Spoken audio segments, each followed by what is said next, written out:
Long before the horrors of the transatlantic slave trade reached the shores of the Igbo people, life in southeastern Nigeria was vibrant and full of culture. The Igbo were an industrious people, skilled in trade, art, and agriculture. The villages flourished with communal ties and the spirit of the people was unbroken. The land was abundant, and the rivers that flowed through Igbo land were the lifeblood of their communities.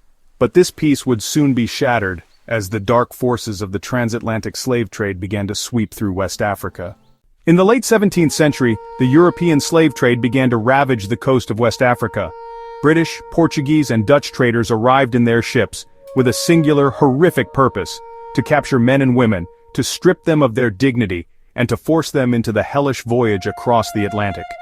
The Igbo, like many other African nations, became targets of these foreign invaders. Many were captured through deception, force, or betrayal. Some were sold by neighboring tribes or coerced through violence. The fate of the Igbo people, like so many others, was sealed when they were shackled and bound. Chains of iron, cold and merciless, were placed around their necks and wrists, marking them as property. Their humanity was stolen, their identities erased. Many were held in cramped, filthy pens where they were stripped of their dignity, given little to eat, and forced to endure the brutal conditions before being packed into ships for the long, harrowing journey across the Atlantic.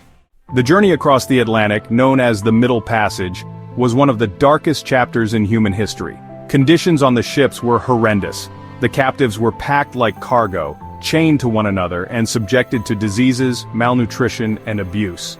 Many Igbo people, unwilling to submit to this cruelty, chose death over slavery. Some leaped overboard while others resisted in any way they could. But most were left with no choice but to endure the agony of the journey, powerless in the face of overwhelming force. The Igbo people were not only victims, they were also war. This video was proudly sponsored by One Browser. Don't miss out. One Browser is the must-have tool of 2024.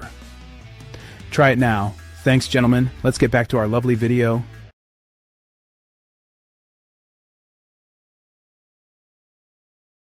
Warriors with a long history of resistance. In the face of their suffering, some tried to fight back. There were uprisings, desperate attempts to escape, and acts of defiance.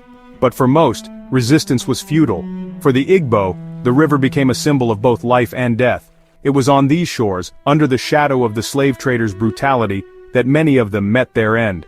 Many of the Igbo who were captured were thrown into the river to drown, their bodies sinking beneath the waves as a final, heartbreaking symbol of the cruelty they faced. The water, which had once sustained them, now became their grave.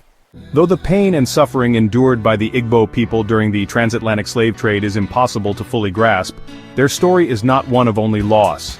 The Igbo people, like all those who were enslaved, found ways to resist, to survive, and to preserve their culture.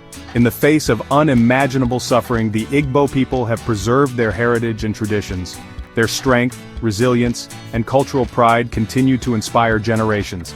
The story of their enslavement is one of loss but also of survival, a testament to the unbreakable spirit of the Igbo nation. Though the Igbo were once shackled and drowned in the rivers of despair, they are now free. The rivers of their land flow with the stories of their ancestors, the echoes of resilience and survival, forever part of the unbroken legacy of the Igbo people.